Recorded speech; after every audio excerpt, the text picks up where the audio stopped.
রক্ত, আরো রক্ত চাই। ড্রাকুলার স্রষ্টা ব্র্যাম স্টোকার মৃত্যুর আগে নিজেই ড্রাকুলা হয়ে গিয়েছিলেন। এই ভয়ঙ্কর সত্যিটা কি আপনি জানেন?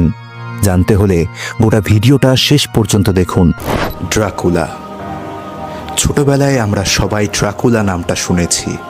আমরা শুনেছি ড্রাকুলা নাকি রাতে বের হয়, শিকার খোঁজে এবং শিকারের রক্ত পান করে।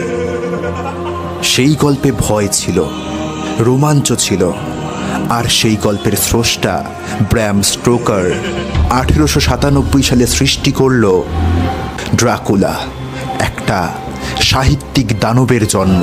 কিন্তু অনেকেই যেটা জানেন না, এই গল্পের মতোই ওনার জীবনেও নেমে এসেছিল একটা অদ্ভুত অন্ধকার।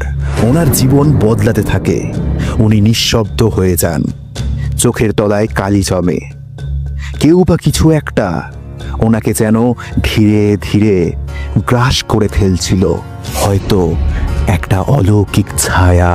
শেষ সময়ে তিনি আর মানুষ ছিলেন না, যেন একটা ড্রাকুলা হয়ে উঠেছিলেন। শরীরে রক্ত ছিল না, শরীর রক্ত শূন্য হয়ে গিয়েছিল। চোখে একটা অদ্ভুত শূন্যতা ছিল, ঠোঁটগুলো শুকনো হয়ে গিয়েছিল। আর মৃত্যুর ঠিক আগের মুহূর্তে তিনি হঠাৎই চোখ মেলে বলে ওঠে, আরো রক্ত চাই। ডাক্তার বলেছিলেন এটা হয়তো এক ধরনের রোগ, যেই রোগে শরীরের রক্ত শূন্য হয়ে যায়। কিন্তু কিছু গবেষক মনে করেন ব্র্যাম স্টোকার নিজেই হয়ে উঠেছিলেন নিজের সৃষ্টি করা চরিত্র ড্রাকুলা। আচ্ছা, আপনাদের কি মনে হয়, এটা কি কোনো অলৌকিক ঘটনা? হতেও পারে, নাকি ওনার মনের ভেতরের এক ভয়াবহ রূপ ছিল এটা? আমরা হয়তো নিশ্চিতভাবে কখনোই এটা জানবো না, কিন্তু আপনি জানলেন এটা, এবং জানলেন সবার আগে। কিন্তু আপনি যদি এখনো আমাদের হলুদপুর পেজটি ফলো না করেন, তাহলে আজ রাতে কিন্তু ড্রাকুলা আপনার বাড়ির জানালার পাশে এসে দাঁড়াবে।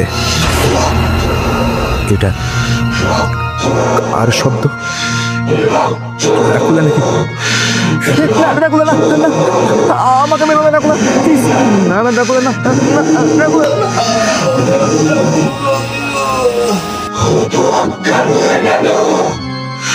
আপনারা এরকম রহস্যময় মৃত্যুর ভিডিও দেখতে পেলে হলুদপুর ফলো করুন।